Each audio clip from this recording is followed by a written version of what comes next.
Well, hey everybody. Welcome to the update stream. This is Bugs here. I'm joined today by Artemis and Miss D. Say hi, guys. Hello, everyone. Hi, guys. So, what do we got going on today? Well, it is First Thursday. It is update day. It is Forced Wipe. And holy cow, do we have a big update in store here? There is a bunch of new content coming in. As always, what we're going to do is go through everything you as a player need to know about the new content coming in. And as always, if you have any questions, feel free to do at Miss D underscore, that's me in chat. And we'll get to as many questions as we have the opportunity to. Now, as with most First Thursdays, the update is expected to drop at 2 p.m. Eastern, 7 p.m. BST. We have officially changed time zones with both US and UK. So we're lined up. We were misaligned last month. It's lined up again now. So we're back to normal. 2 p.m. Eastern, 7 p.m. BST. Basically, 1 hour from now, maybe 59 minutes from now, we'll see this update come out. It will force a map wipe across the board on all servers. It is not a forced blueprint wipe, although many servers do choose to wipe blueprints when the update hits. Rustafied servers, most servers on Rustafied do wipe blueprints with the forced map wipe at the beginning of the month. The exception to this is medium threes, long threes, and Zen Labs. That's both in EU and US. So those 6 servers do not wipe blueprints when the update hits.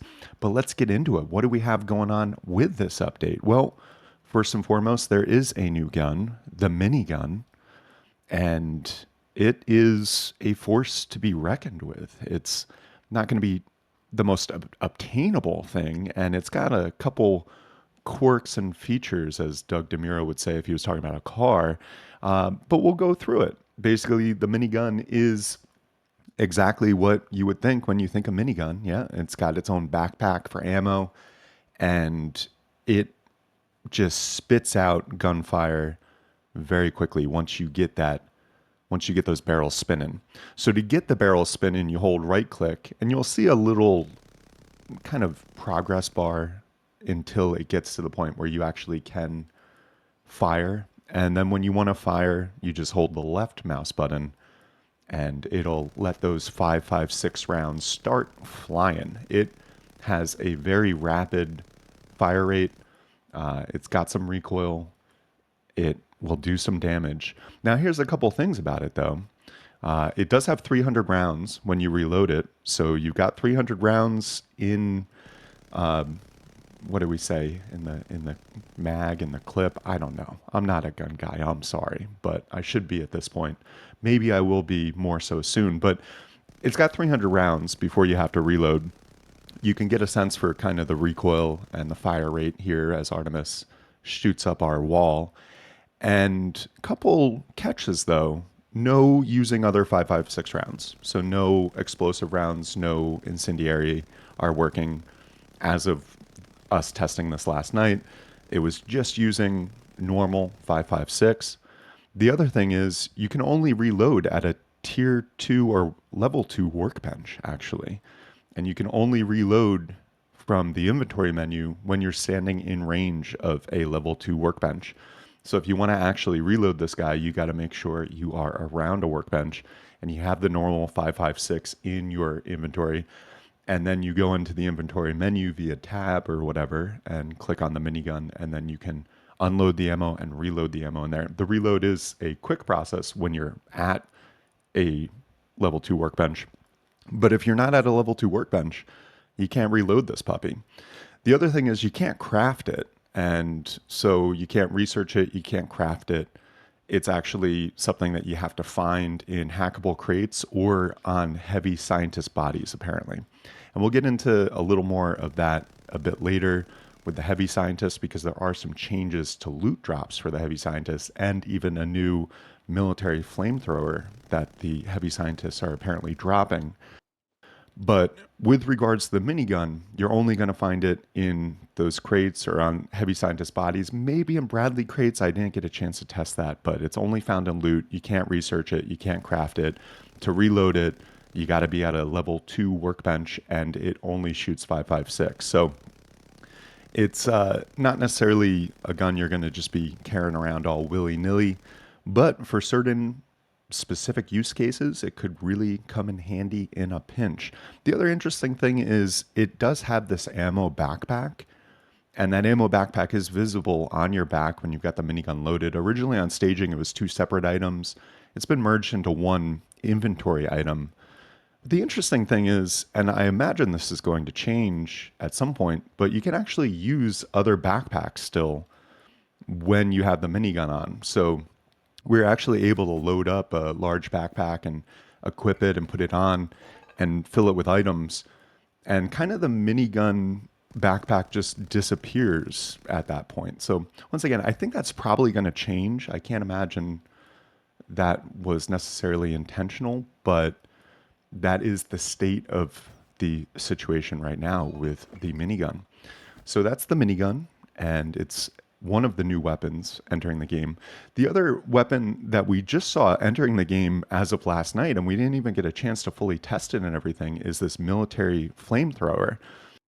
And it's kind of in a similar situation as the minigun, as you can't craft it, you can't research it, and you're only going to find it in high tier loot and maybe off of these heavy scientist bodies. Because one of the things they did change with regards to the heavy scientists is that they can drop loot specific to their loadout now. So Helk made this change. He made it so that heavy scientists now have military flamethrowers, and they can have the minigun, and they can have M249s, and also SPA shotguns. And on top of that, with their loot, when you kill them, apparently they have the ability to drop those items as well. This was kind of a last minute change, and the minigun, as or I'm sorry, the military flamethrower, as I was testing it last night, was a little wonky, but it seems to be resolved as of this morning. But it looks like those two weapons are kind of in the same category of like hard to get, and you're only going to get them off high tier loot, and then you can't craft them, you can't create them. But as we would imagine with the military flamethrower, it looks like it's got a longer range than the normal flamethrower. It looks like it does more damage. It, of course, runs with low grade fuel. And yeah, it's going to be kind of harder to get. But hey, that's another new weapon coming in the game. Yes. Now, also, Oh, sorry, Bugs. Just to add, I was going to say the military flamethrower looks like it's got about. yeah, it looks like in very limited testing, it's got more range, does a bit more damage than the normal flamethrower, but is definitely going to be harder to get because you can't craft it. You can only get them off scientist NPCs, I believe, and maybe some locked crates as well. But those are the new weapons making their way in today. Also, we got some changes to server events. Let's start with just the Bradley event. And specifically with Bradley, what you're going to be seeing now is after it takes a couple damage, what we were seeing consistently after 4 HV rockets directly hitting Bradley, it lets out a puff of smoke, kind of like a smoke bomb of sorts, and then 4 blue scientist NPCs pop out and aggro on you pretty instantly and will take cover nearby and behind the Bradley and will start attacking you along with the Bradley. So to take out Bradley did become a little bit more complicated after this update, as you do have to account for not just Bradley shooting at you, but also at a certain point of damage, you can expect these 4 scientists to pop out. The telltale sign that they've popped out is you will see a big puff of smoke come out of Bradley. And then once you see that smoke clear a little bit, you'll realize, oh, okay, there's a couple blue scientists in there as well. So you just got to take them out along with the Bradley. And based on our testing, we're seeing this at the Bradley, of course, at launch site, but also as the wipe nears end, the Bradleys spawn around the map, and it is the case for those Bradleys as well that you'll see these blue scientists popping out. So it's just a slight change to that server event and makes it a little more complicated to take Bradley out. Nothing crazy. It's not like heavy scientist NPCs or anything like that. It's just the blue guys, but it is still an extra thing to account for. Now, next on the list, we've got some reworks to monuments going on and some changes to in-game server events coming along with that. So first and foremost, we've got the harbor monuments have been reworked. There are still two versions of the harbor monument from what we're seeing. And, previously it was large and small harbor, and maybe it's just me, I could be wrong, but they seem pretty equal, like more close in size as of now. Um, the big change that you'll notice is they've been split up. So there's kind of this island part of it that is connected with this swing bridge thing. And there's then this channel that's been created in the middle of the harbors. And into that channel, the cargo ship can go. So, on top of that, there's a bunch more places to hide out at the harbors. They've reworked it so there's a bunch more hiding spots, there's more camo stuff, there's more places just to sneak and peek and all that stuff, which is a cool addition to see. We do still have the mainstays that we've come to know and love at harbors, such as the recyclers. The tugboats still spawn there, and there are still entrances to the underground system and everything at these harbors. And there does, on a normal size map, still tend to be two of them, one of each iteration spawning at the harbor. So we've got more pictures and stuff like that of each iteration or each variant of the harbor on rustafied.com, along with all the other information. But then what of course comes into play with this is the new cargo ship behavior, because what the cargo ship now does is it will dock at one of these harbors. And when it docks, basically what it starts to do is load on some shipping or storage containers that actually can be hidden by players on the ground. So you can actually open these red containers, get in it beforehand as the cargo ship is approaching, and then you'll actually be able to like stow away, so to speak, on the cargo ship. Now, I'm noticing the cargo ship is coming in on our stream here, and you can see some floating containers. This is probably something we've screwed up because we previously called the cargo ship in kind of a test fashion, and it looks like some of those shipping containers just stayed there. That shouldn't be the case for normal behavior. In normal behavior, what we're seeing is the cargo ship will come out and spawn like it normally does, and then it will choose one of the two harbors to go to.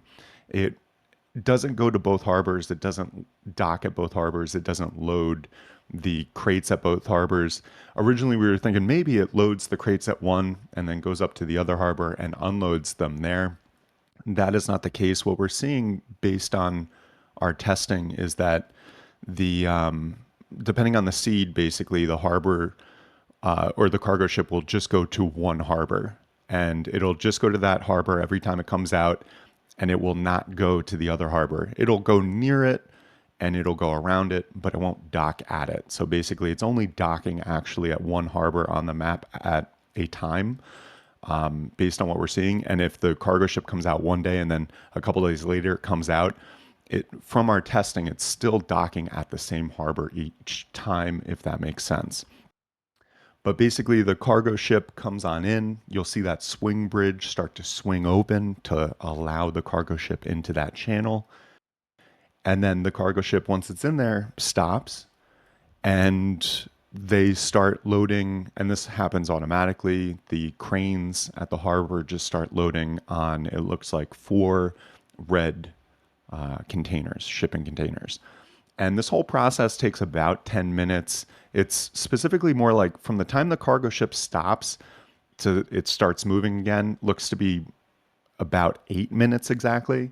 But of course, there's time, for the cargo ship to come in and the cargo ship to leave. So let's just call it the whole thing is about 10 minutes. But the cargo ship will be stopped there. And as everything's loading, you have the ability to go around harbor, get on the cargo ship, stow away in the shipping containers. And there's even two new entrances to the cargo ship that appear to be added to allow people from the dock to be able to get in.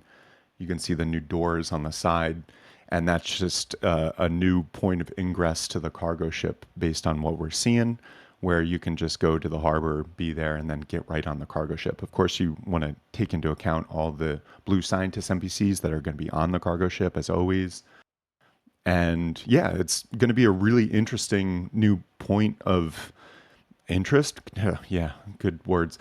It's going to be interesting to see because uh, it's going to make the harbors a lot more action packed, I feel like, between all the places to hide, the ability to stow away, and the cargo ship just actually stopping there for a period of time.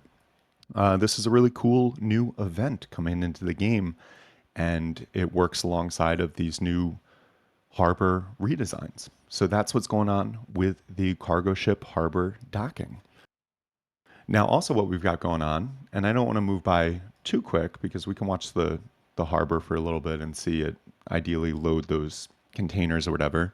But there are also some other changes to monuments coming in with the update today. Specifically, both oil rigs now have moon pools and a new point of ingress from the underwater standpoint.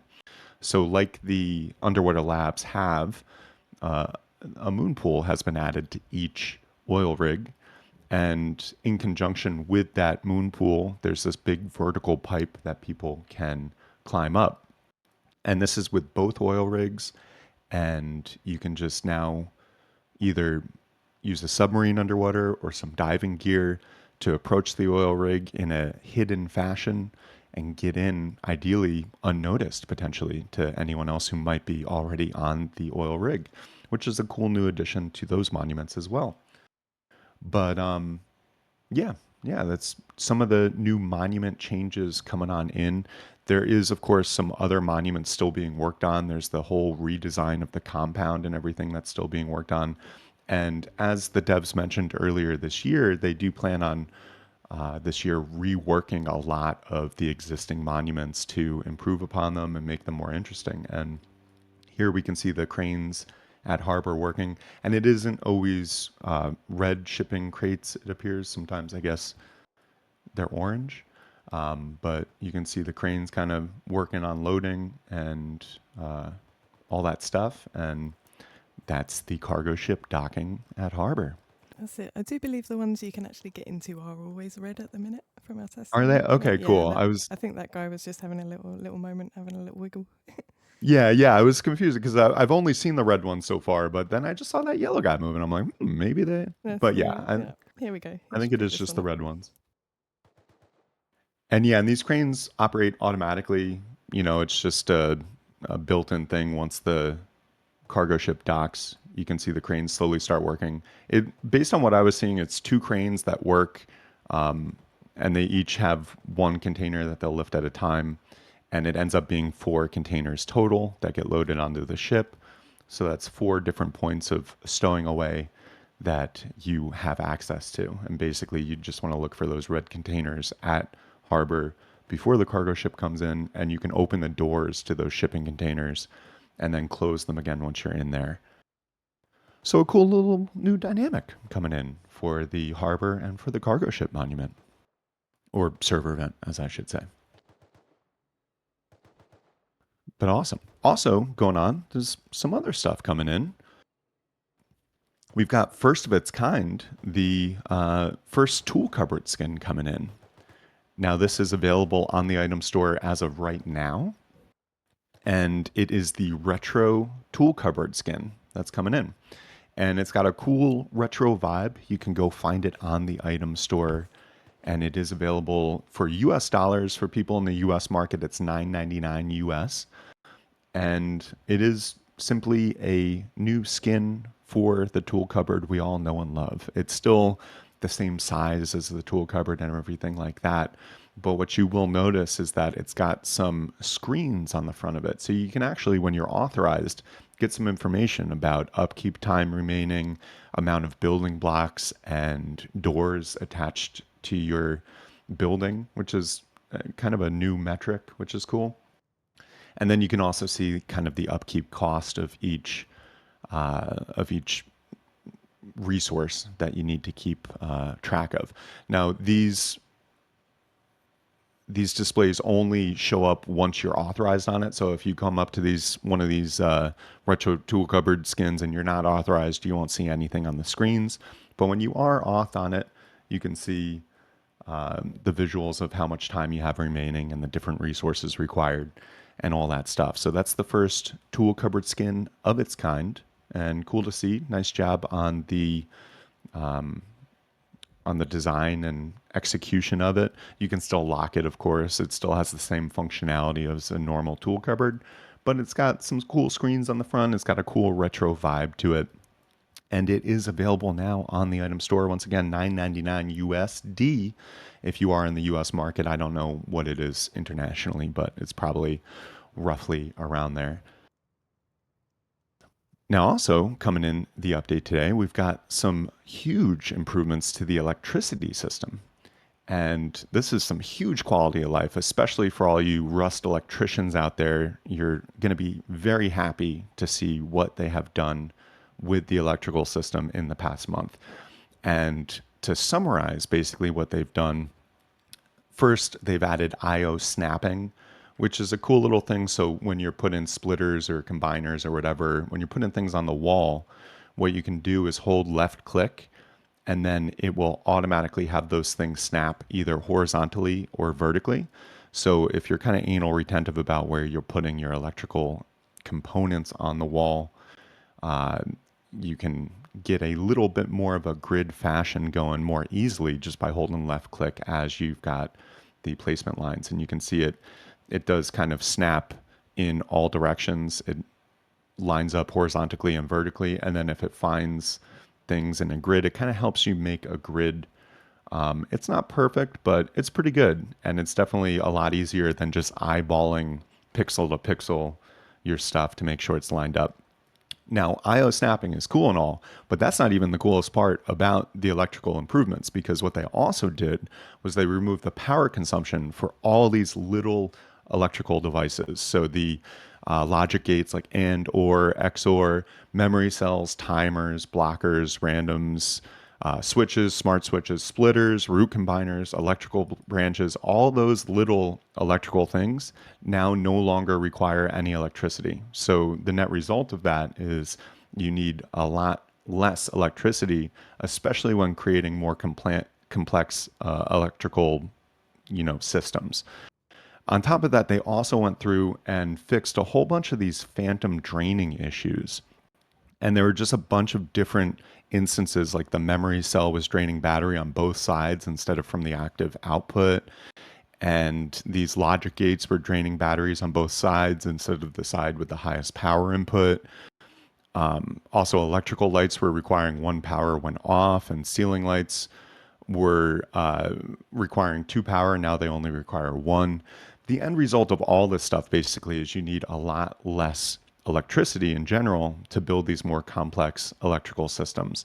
And you're not going to have this phantom power drain that you previously had, especially when building more complex electrical systems. So it's just going to make it a lot easier to have these more complex electrical systems going on in your base, and you're not going to need nearly as much power as you previously did, which is really cool.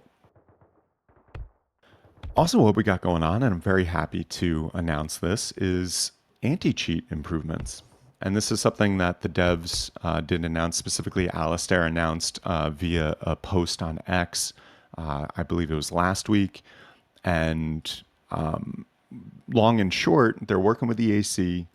They're doing a lot of stuff to basically fix long-standing issues related to hacking. They're closing a number of leaks in the game. There's like networking health items, stashes, auth lists, and more were all like accessible in the ether because they hadn't been closed off, and so hackers had a more easy time accessing them. And what they're doing is they're closing off a lot of these things, and then on top of that, what they're doing is hiring staff to focus solely on anti-cheat. And that is a beautiful thing to see. The hacking situation in the game has been a problem for years, and it's really, from a player and a server owner standpoint, it's really awful to see your progress or your server get screwed up by these hackers. And so to see improvements in that realm is something I'm very excited about. And I will say also, I have noticed EAC over the past 2 weeks. I've noticed a couple times where I get a report of a hacker with a brand new account, and it's like literally first seen 2 hours ago, and it's clearly a hacker. And by the time I get there, It's only happened a couple times I could count on one hand, but hey, it's better than before. By the time I get there, EAC's already banned them. And that previously has not been the case. EAC would take a long time, days, if not more, to actually pull the trigger on these very obvious hacking accounts. And it does seem like they're pulling the trigger a little quicker, which is cool. We've also seen a couple ban waves come in where a bunch of higher hour accounts that haven't been caught up till now have been banned. So it is all to say we are seeing improvements on the EAC front, and FacePunch is specifically working on a body of work around making it more difficult for hackers to do what they do. And they're hiring people specifically to deal with the hacker situation. So all that is a huge breath of fresh air. Thank you, FacePunch. Thank you, EAC.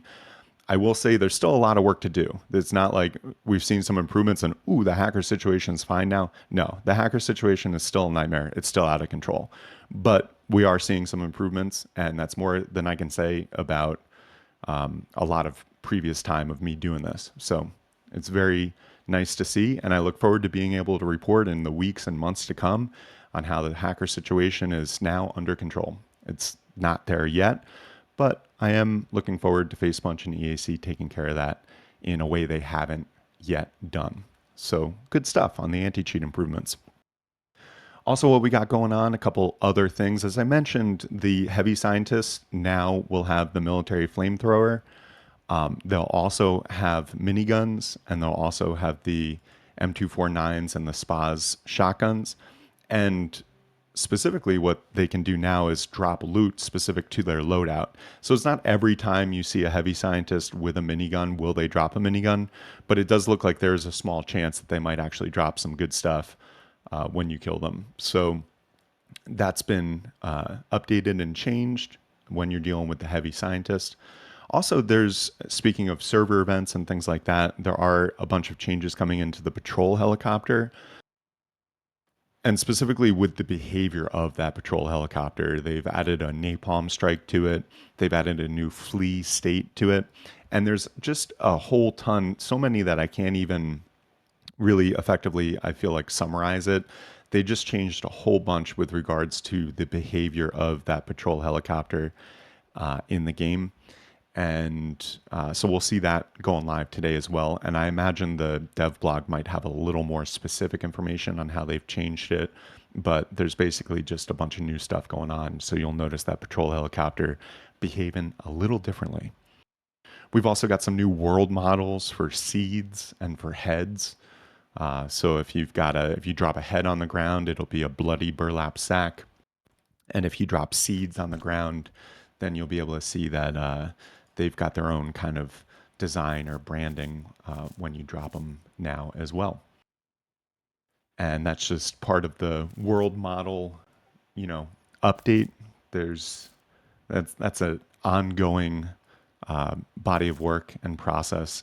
But over time, I imagine we'll see a bunch more world models for basically everything you can drop, and in general, less burlap sacks. Although today we are still seeing burlap sacks, they're just kind of labeled and or bloody, which I think that's cool. We've also seen a bunch of fixes to Tutorial Island. So that came out the other month, and as you would expect with any new functionality or feature set, we're seeing some various fixes and changes to that.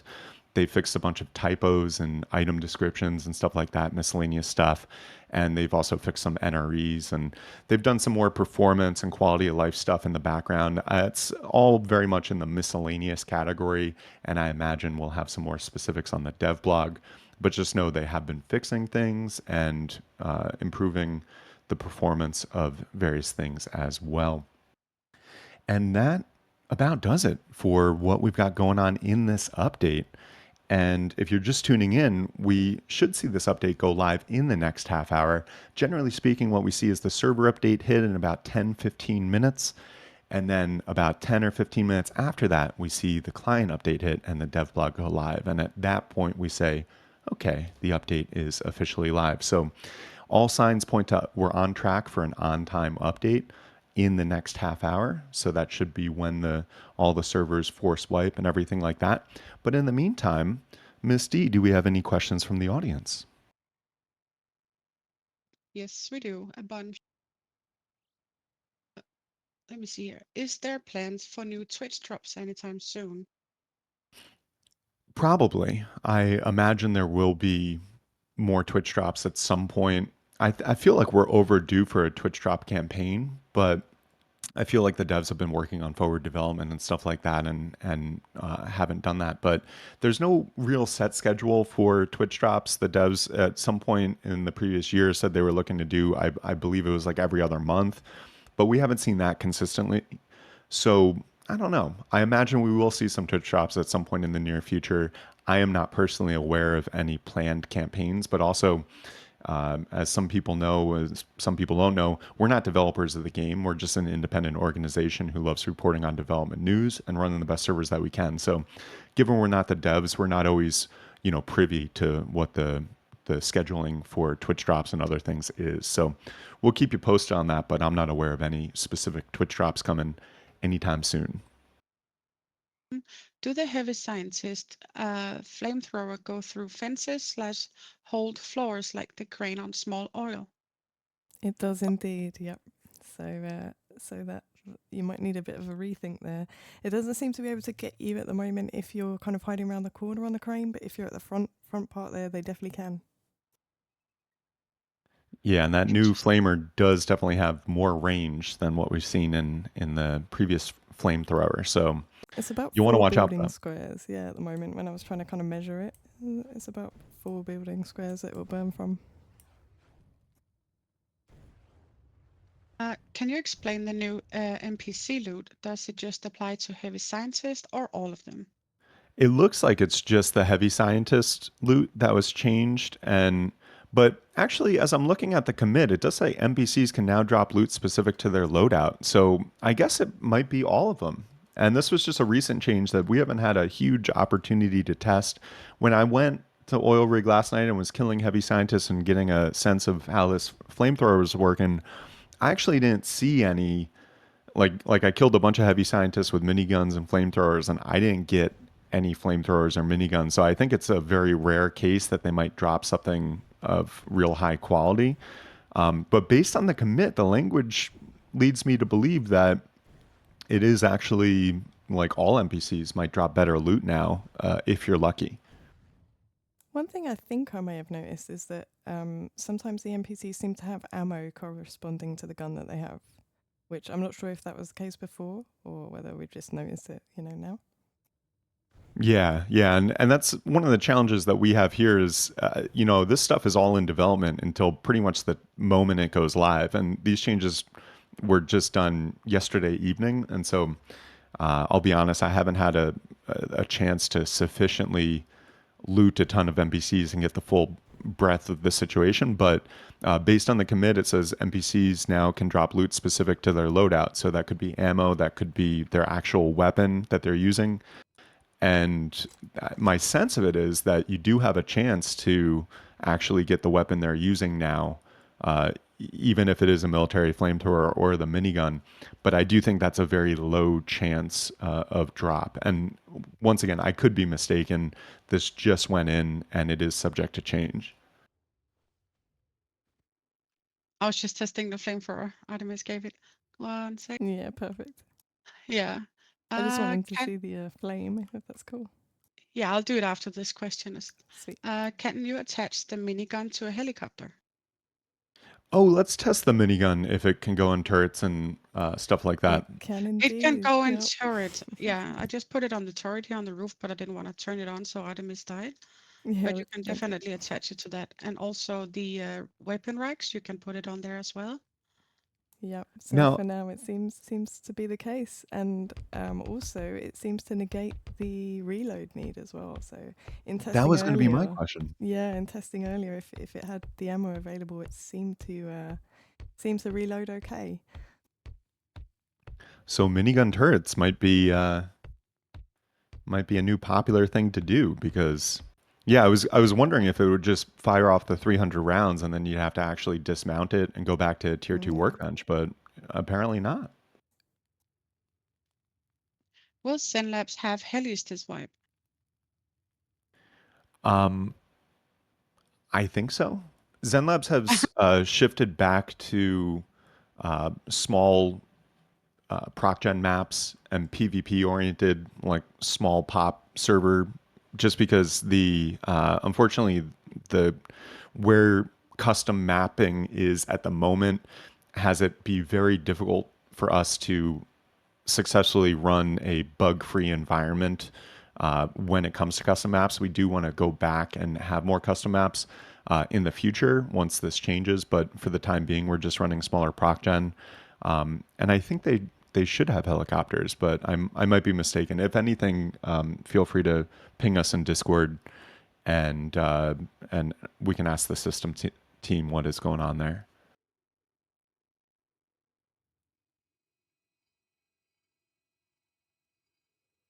I was just posting the Discord link. One sec. Discord. Close. Yeah, it went fast because you were asking and then waiting. So yeah, I'll try again. Just exclamation mark Discord. You get the link. Let's And see. it's Can also just you? like rustafied.com/discord. So it's pretty easy to get to. Yeah. Can you reload the minigun on a weapon rack without being near a level 2 workbench? Ooh, good question. I love that question. Let's test that real quick. Yep, you have to give me a sec because I have to build one away from the workbench. That would be, Dee, yeah, do you want sneaky way to negate that. yeah, for sure. Dee, do you want to connect up that turret just so they can see it shoot me as well? Oh yeah, I have a wire tool already. I already have the thing you set up for it. Awesome. Should start now.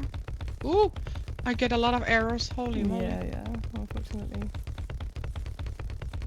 Yeah, it just tears at the minute. Want me Yeah, to that's a disconnect force it? to be reckoned with. No, leave it and we can see the reload then. Okay.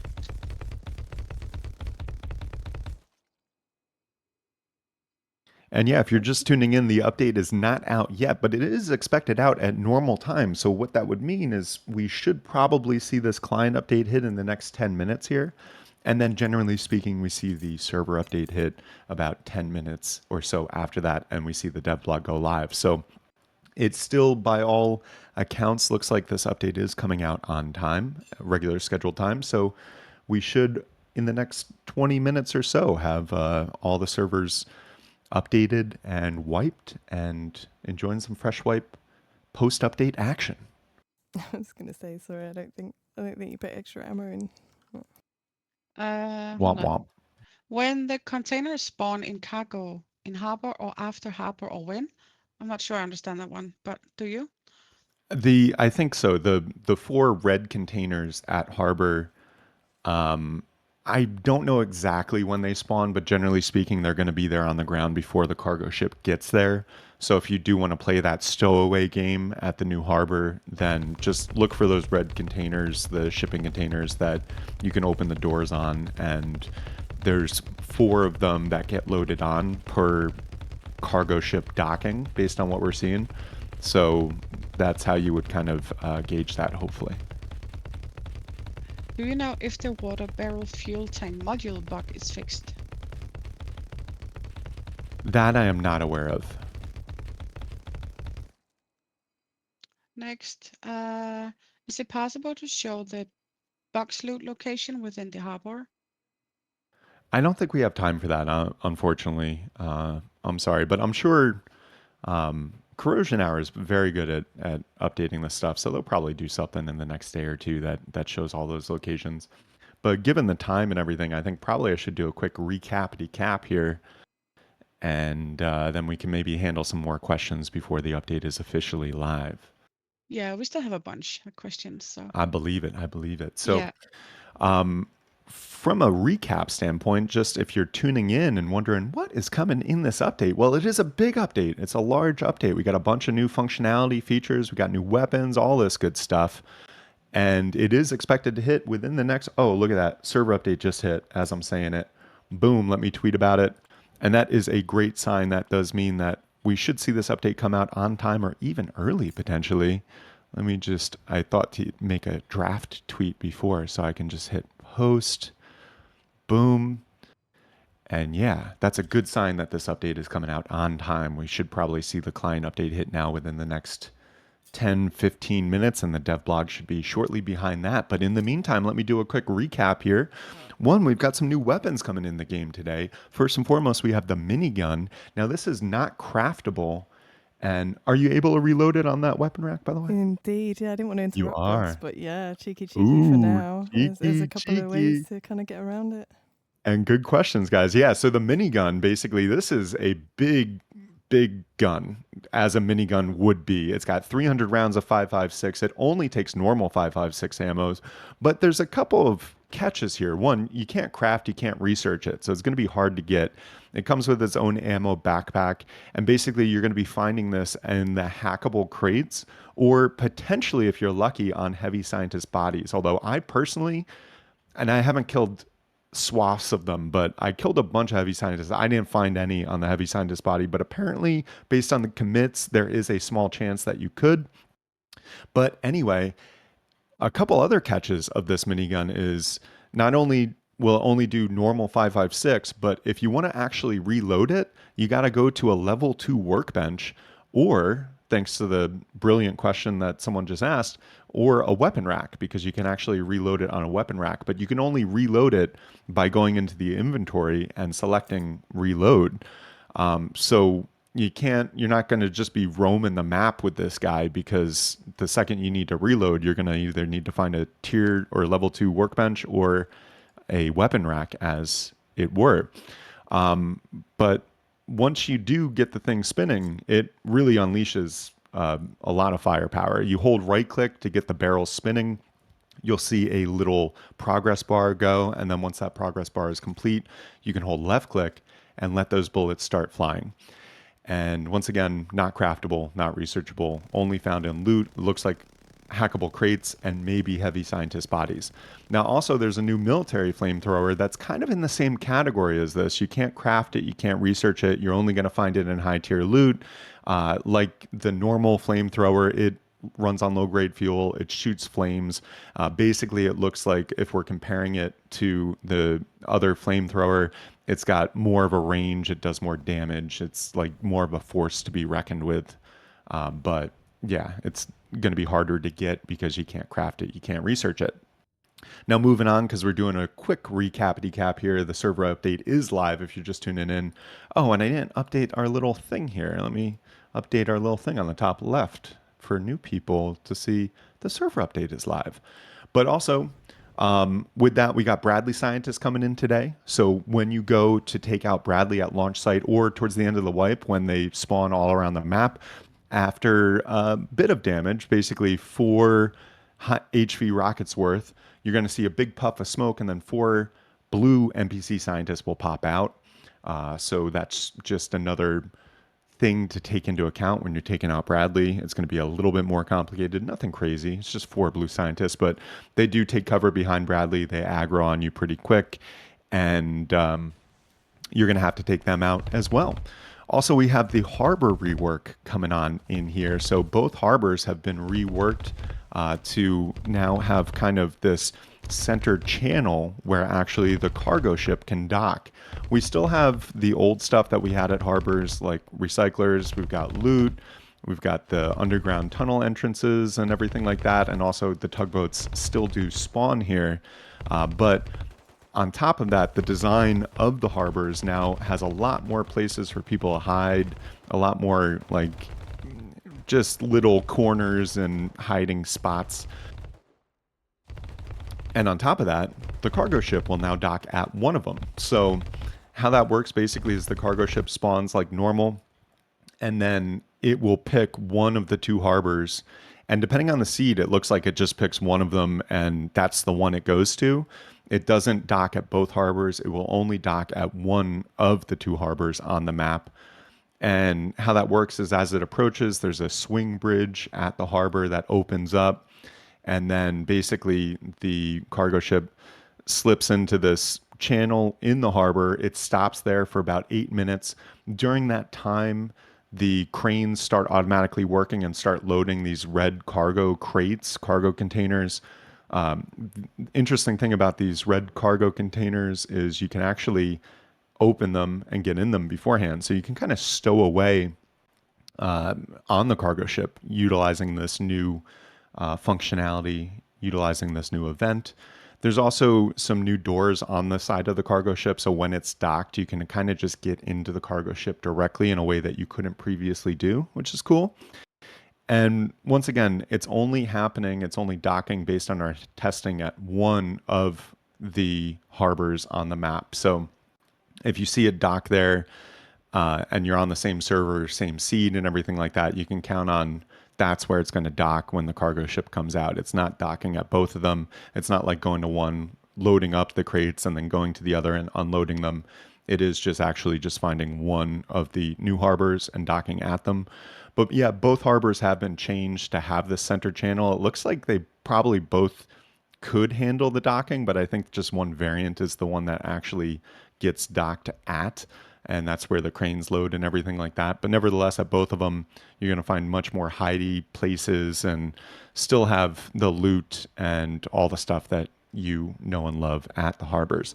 We've also got oil rig moon pools coming in. So both oil rigs now have a moon pool, which acts as a new point of ingress, which is connected to a big vertical tube that you can climb a ladder up. You can get from the moon pool below, you can go up like 2 levels and get to the water level and exit the vertical tube there. Or you can go up another couple levels and get off at like level 3 of the oil rig. And so that's just a new way to get into the oil rigs, either via submarine or via diving gear, in a way where maybe people won't see you doing it. So that's a cool addition, and once again has been added to both oil rigs for this update. We've also got the retro, first of its kind tool cupboard skin. And this is now available on the item store. It went up just before we started streaming here. $9.99 USD on the item store gets you this tool cupboard skin.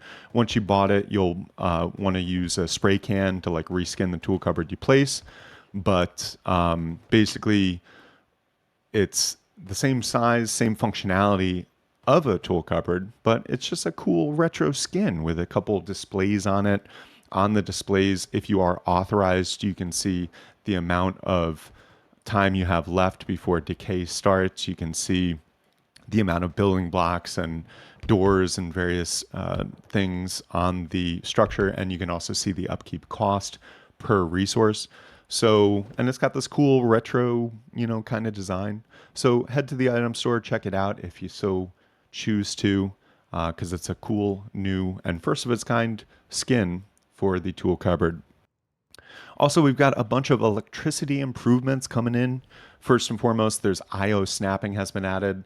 I believe this is the case also for smaller industrial items, but I got to test that. But basically, when you're putting small electrical items like splitters and things like that, you can hold left shift and it will horizontally or vertically kind of align with the things already on the wall nearby. And so this will allow you to have much more lined up, elements of your electrical system, and you can get them set up in a easier grid-like fashion or a lined up fashion than before, where you just have to kind of pixel peep it and kind of eyeball it. So the IO snapping is cool, but what's even cooler than that is they removed power consumption on a whole bunch of these smaller electrical things. So AND or XOR memory cells, timers, blockers, RAND, counters, switch, smart switch, splitters, root combiners, electrical branches, all these things no longer require power. And so the net result of that is building more complex electrical systems will require a bunch less power than previously, which is going to be nice. On top of that, they fixed a whole bunch of phantom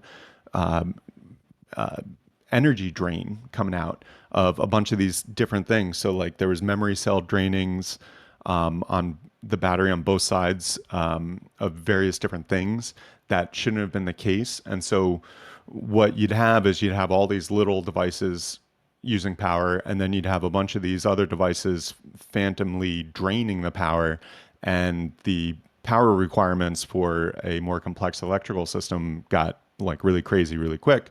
So that's all resolved now, or mostly resolved now, because a lot of these things don't require power, and then the phantom drain has been fixed on a lot of these other various issues. That coupled with the IO snapping, and boy, do we have a great quality of life update when it comes to Rust electricity.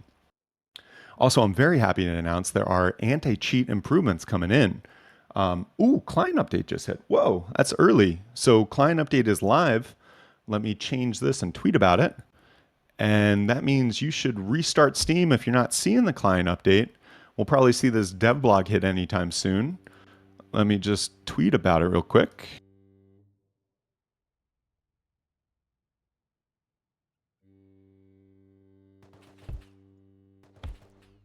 All right, cool. And I'll quickly finish this recap before we end off here, but they're improving anti-cheat. What they're doing is fixing some long-standing issues related to hacking, closing a number of leaks in the game.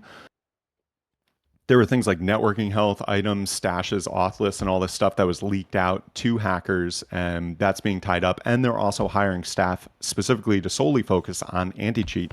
And as a personal aside, I will say that over the past 2 weeks, I have noticed EAC do a couple ban waves, and they got a couple more high-hour accounts, which is always cool to see. And I have seen, I can count it on one hand, but I have seen instances where a brand new obvious hacking account gets reported, and before I can get to it or one of our mods can get to it, EAC has already banned them. And that was something that previously EAC was taking their goddamn time on banning these people. It seems like they're pulling the trigger a little bit quicker. And it's all to say we're seeing improvements. It's still a big issue. Hacking in the game, cheating in the game is still a huge issue. There is a uphill battle to go, but seeing Facepunch and EAC actively making improvements and seeing Facepunch specifically hire people solely to focus on anti-cheat is a breath of fresh air and something that me as a server owner is very happy to see. And I look forward to reporting on the other improvements as we go forward in the coming weeks and months. And ideally, this hacking situation finally gets under control. There's a bunch of other stuff coming in as well. Full details will be on the dev blog, but there's patrol helicopter AI changes. There's a flea state, a napalm strike, and various other behavioral shifts to the patrol helicopter. There's new world models for seeds and heads. There's like a bloody burlap sack if you drop a head on the ground. There's been miscellaneous fixes for Tutorial Island and typo fixes and item descriptions and some NRE fixes and stuff. But basically, that about covers it on what is coming in this update. And once again, the update is officially live as of now. Let's see, is the dev blog out yet? Let me refresh here. Nope, dev blog isn't officially out yet, but server update is live and client update is live. So that's enough to say this update is officially live. Over here, our systems team is working on wiping and updating all of our servers now. So they should be up momentarily. If you're not seeing the client update hit your Steam library yet, you can restart Steam and that might queue it up, or you can try to verify integrity of local game files, and sometimes that will trigger it to happen as well. But based on what we're seeing, that client update is live as of 3 minutes ago, and the server update is live as of like 15 minutes ago. So update is not only live, it is early this week. So awesome job, Facepunch, with doing such a feature-rich update, and on top of that, getting it out early. How cool is that? And I think with that, we're going to wind this puppy down. Do we want to do another question or two just real quick? Because the update Only was a little bit two? early. What the heck?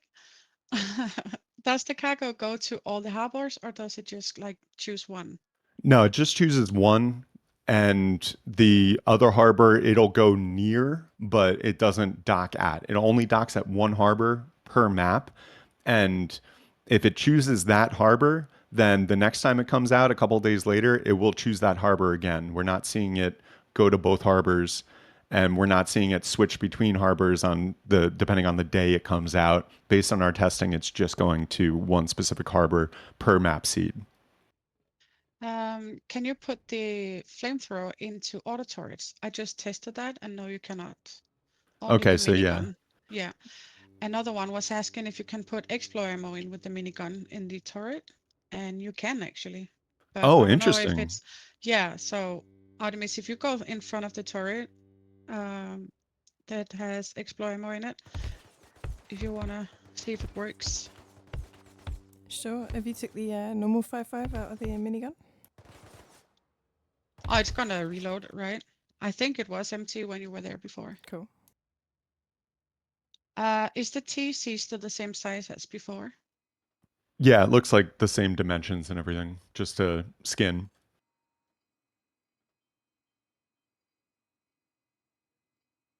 And I'm happy to announce that all Rustafied servers are online and updated and wiped. So if you're playing Rustafied after this wipe, you should be able to connect now to the servers. Thank goodness And it doesn't look like it can reload Explo. Okay, kind of good because So yeah, is yeah. it the empty at the minute, D? Is it completely empty, yeah?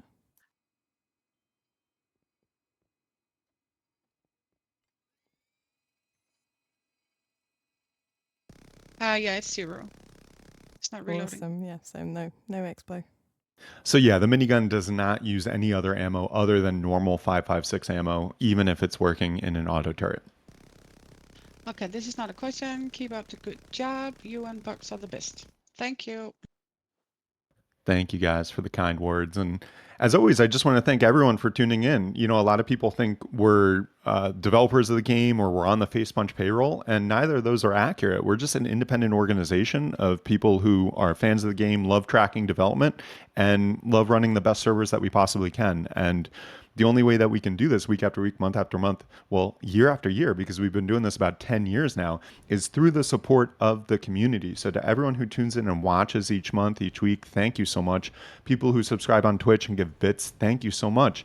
And to our wonderful, beautiful, loyal VIP customers, from the bottom of my heart, really thank you guys for the support, because we wouldn't be able to run the servers we do and show up week after week reporting on development news as we do without that support. So thank you guys really so much. And I think with that, we're going to wind this puppy down. All Rustified servers should be updated and wiped and online and everything. I'm going to go check with our systems team to make sure that is the case, and then just be in our Discord, making sure everyone is having a good wipe and everything like that. But Miss D and Artemis, as always, thank you for being my co-MCs here. You're welcome as always. Yep, you're welcome. And with that, we're going to wind this puppy down. Once again, the update is out. I'm still refreshing to see that dev blog come out. Oh, and Waves of Change dev blog is live too, so I'm going to go check that out as well. But yeah, thank you everyone for tuning in. As always, I hope you all have a wonderful week and a wonderful wipe. This is Bugs signing off.